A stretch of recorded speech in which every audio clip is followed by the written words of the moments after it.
works. Hi. Deep breath. Those of you who are women of a certain age may remember in the 90s, there was this saying that went around that was like, went something like this. If you were a woman in your 40s, you stood a better chance of being hit by lightning than attracting a man. You remember that? Yeah. So I was in my mid-40s in the 90s, and I was divorced, and I had had a number of dating disasters, enough experience to tell me that would be just fine with me. I have a good job, I have a good life, and I'm doing just fine. But the one thing I was living in Boston, and the one thing I found I was missing was community. And I finally decided to move back to Maine, to my hometown of Waterville, and got a good job at my alma mater.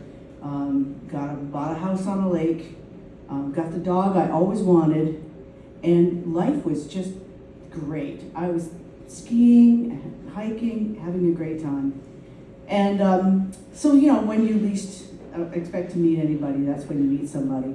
So I'm walking my dog up at Colby with my friend Deb, and Deb's got this 100-pound brown chocolate lab, this big slobby dog, and my dog Bailey is a 35-pound English Cocker Spaniel, very energetic, totally adorable. And the two of them would just chase each other around like crazy, and they'd run into the woods and they'd just disappear, and eventually we knew they'd come out, they'd be fine. So we're walking, and all of a sudden this dog comes out of the woods, and it's about a 35-pound black Cocker Spaniel looking dog, and I'm like, "Hey, Bailey," and this dog is looking at me like, "Huh?" And I'm like, what? And I got closer and I realized this isn't my dog. I mean, she looks just like my dog, but she's like licking my hand. My dog would never do that. And it was like really lovely, friendly dog. And then I look up, and there's this poosh, poosh, poosh, big guy coming out of the woods. And he's just like over 6 feet tall, and he's carrying a backpack, which it turns out was filled with rocks to give him a workout. And he's sweating, and he's got this torn t-shirt, and he's got a bandana around his head and a big floppy hat, the kind with a really big brim around it. And he's got this goofy smile on his face. And I'm thinking, this is like Crocodile Dundee meets Elmer Fudd. Like, who is this guy? But the dog is clearly his, and he got the smile on his face, and he's like, "Hey, I'm Eric. I'm a retired firefighter, and I just moved to Maine." And I'm like, "Okay." And so Deb and I are like, we walk with him. We just walked the rest of the way, and we went back to our cars when we were done. And then he says, "Do you guys walk here often?" And Deb says, "Oh yeah, every day at 4." And I'm like, "Oh man."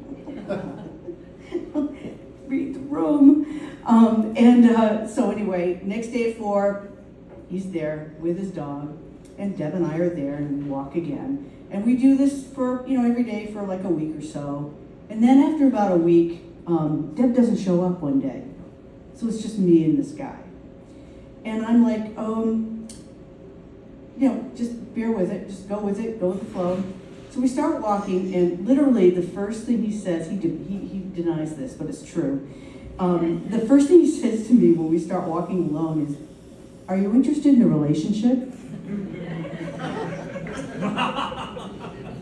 I'm like, "How about a cup of coffee?"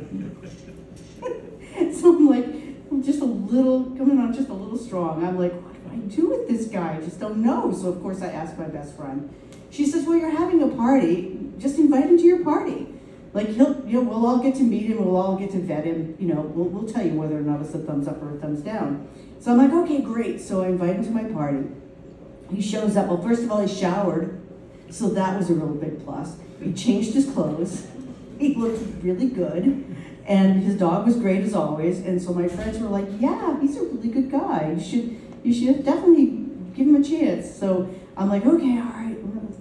Think about it. Well, the next day after the party, that morning, I'm driving to town with my friend, and we go drive by the UU Church in Waterville, and we see this big group of people men out working on a project, building a handicap ramp.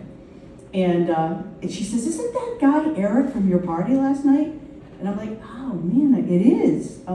Well, he came over and said hi, and then as we're leaving, my friend says to me, "He has a tool belt. He knows how to use tools." Lisa, what is wrong with you? I'm like, "Oh God, okay, all right. I guess I gotta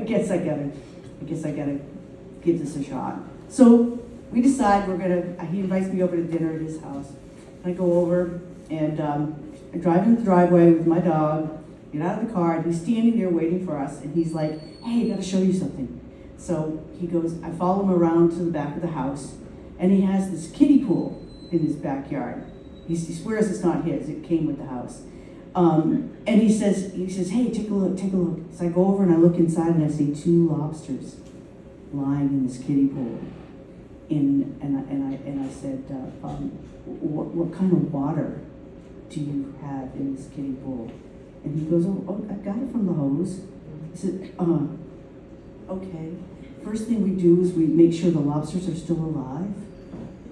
"Oh, they need salt water." Yes, they do. So the lobsters were still alive. We had dinner, and it was actually lovely. We laughed. He's a great sense of humor. We're having a really good time. And so, life was actually really good for a while. And we decided to get married. So the next year we got married, and our dogs walked us down the aisle.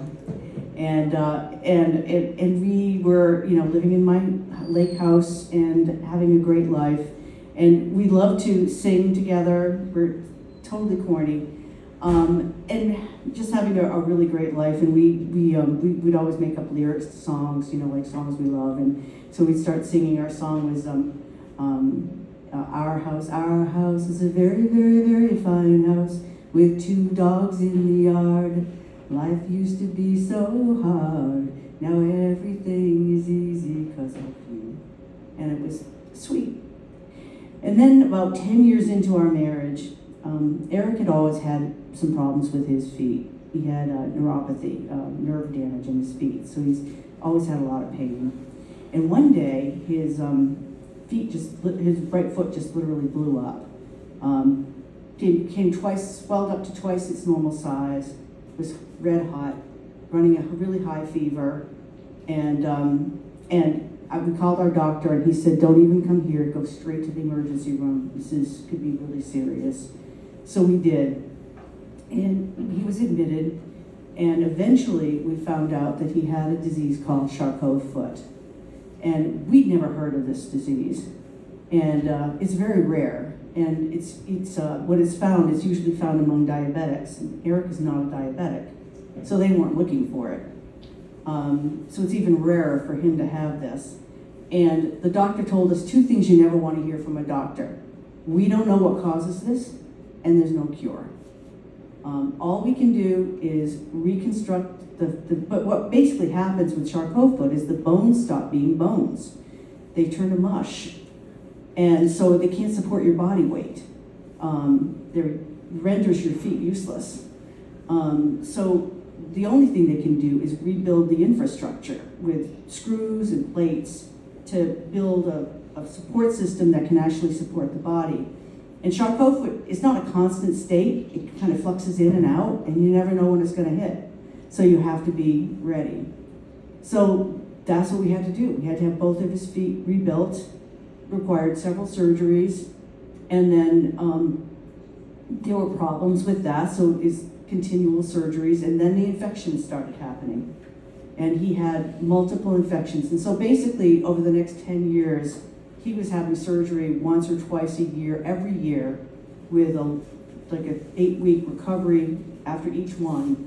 It was just arduous, ongoing, and we kept hoping, like, this one's gonna do it, and maybe one more, and you just hope against hope, because we know that the only solution to all of this is amputation, and we don't want to go there. We call that the A word, and we don't talk about the A word. We're just doing everything we can to avoid that outcome.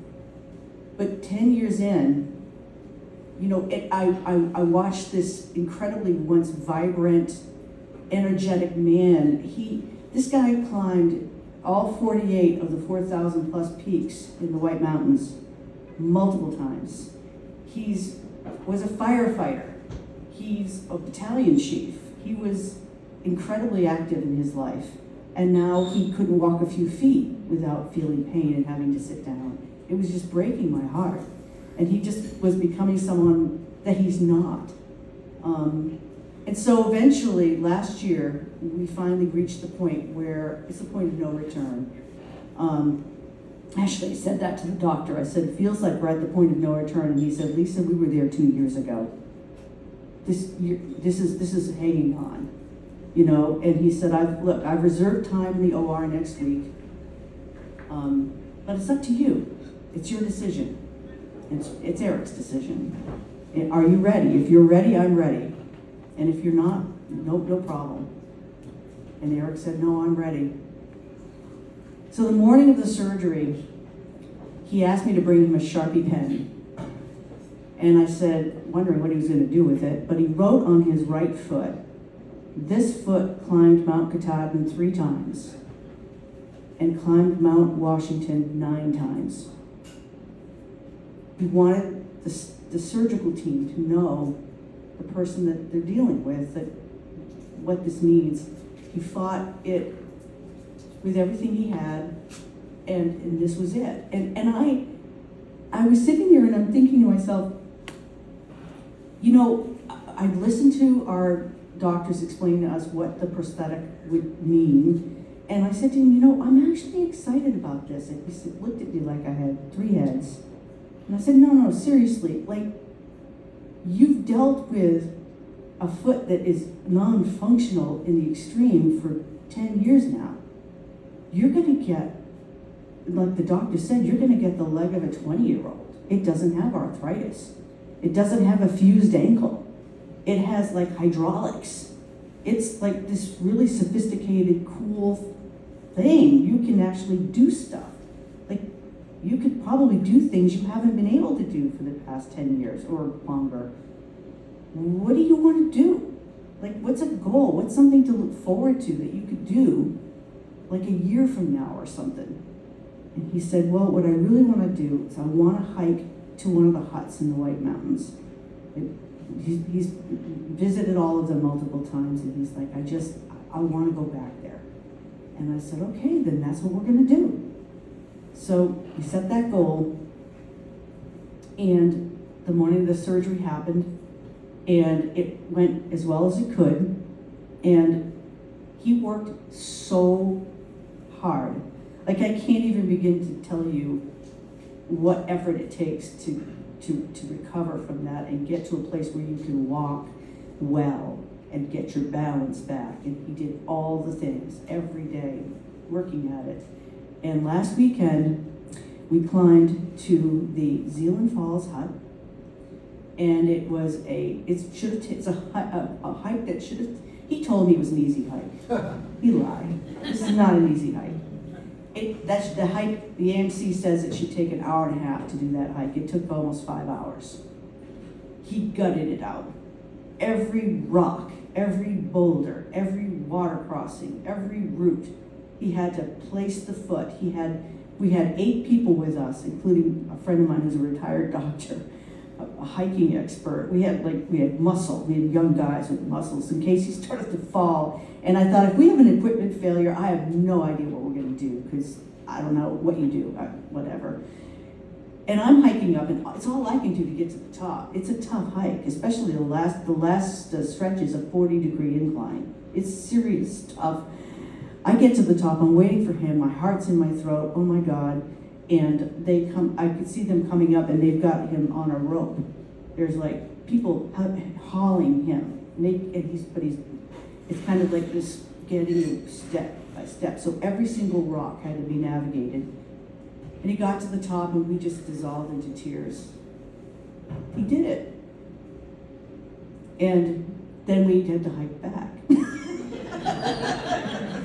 I said, is there a helicopter? Can we get one, airlift? No, we gotta climb down. Down is as hard as up. It took about 5 hours to get down as well. But when we were done, I just have never been so proud of a human being in my life as I was of him. And I said to myself, you know what? Crocodile Dundee meets Elmer Fudd is just my type. Thank you.